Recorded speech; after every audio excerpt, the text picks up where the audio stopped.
Hey folks, you might have seen last week I shared a LinkedIn post showing an iceberg model and talked about projects and project-based learning as being more than just the ice on the surface, but all that deep learning underneath.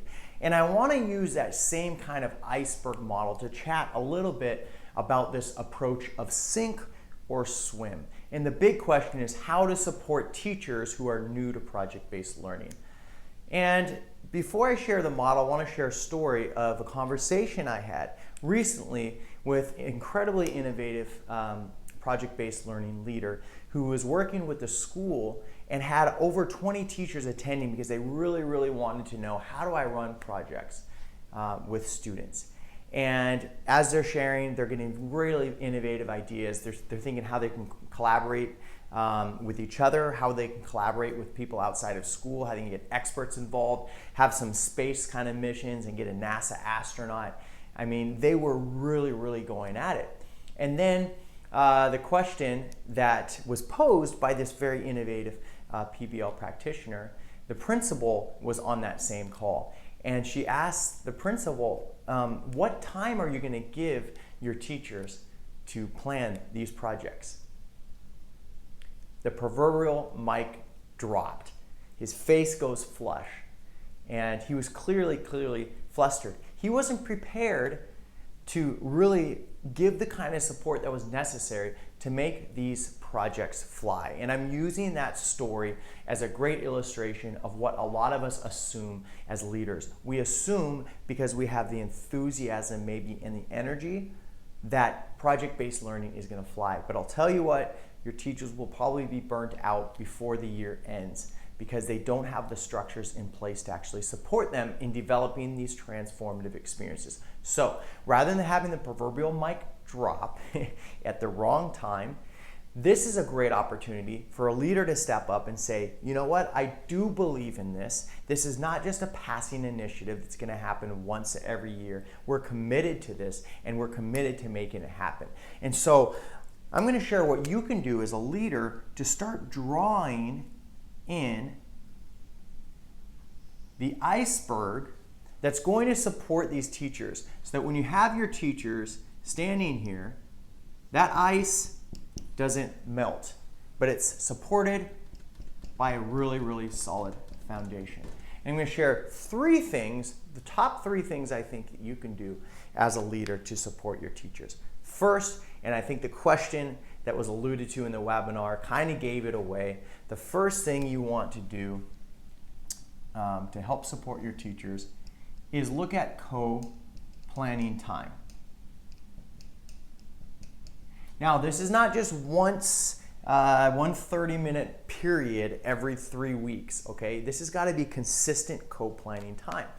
And during that co-planning time, you know, that is an opportunity for those teachers to start looking and see, hey, where does my content cross over? Where does science content cross over? Math content that crosses over humanities content and history, and that also might cross over with art. So they start looking for those connections and making those connections and trying to drive things further. Now the second thing, and this is very tough because what you're going to want to do as that leader is really drive this forward yourself. But you've got to take your hands a little bit off the steering wheel.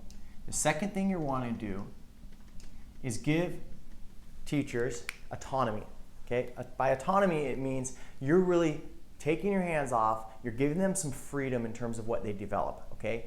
You're making it known, hey, we're in this together, we're gonna take some risks, I'm gonna support you along the way, but I'm gonna give you really the freedom that you're gonna need to start making these things happen and start planning these deeper experiences. Now, one of the things I want to mention too about the autonomy and the co-planning time, you don't just let them go and say, here's some co-planning time, here's some autonomy. Of course, you have some expectations. The expectation is that they're going to develop some kind of experience. Now, don't put too many expectations on them because you won't want to scare them off just yet. And the third is a great way not to scare your teaching staff off to this new approach that they might be really excited about, just like those teachers were on the webinar, is you're going to make this assessment free. Okay. Now, let me make that clear. When I say assessment free, okay, and I'm going to cross that out, assessment free, it just doesn't mean that kids aren't going to have to share what they've learned, that people aren't going to reflect, that aren't going to have to document their growth. It just means that you're not going to assess them based on some kind of rubric or evaluation, because that's really, really a quick way to turn your teaching staff off and feel like the ice is melting from under them, right? Because we're building that support system for teachers as they go. Now, instead of the assessment or rubric or evaluation, you are going to provide them some different structures, some reflective questions. You know, some of those good reflective questions are, what really is a bright spot that happened during this learning experience that you planned? What was something you expected to happen that didn't happen? Or what was something unexpected that happened? Really, you want to take that position of being curious, because that's really what the leader is doing in a project-based experience. You're moving from that managerial role to more of that coaching type of role, because your teachers, if you've hired the right teachers on board, they're going to challenge themselves to develop. So there we go.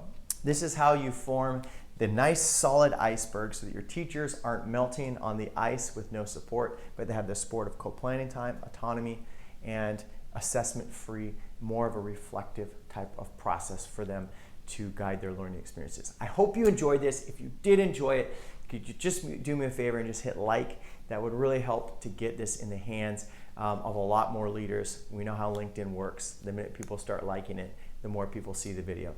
Thanks so much for helping me out with that, and I hope this helped support you in your mission to transform learning for kids.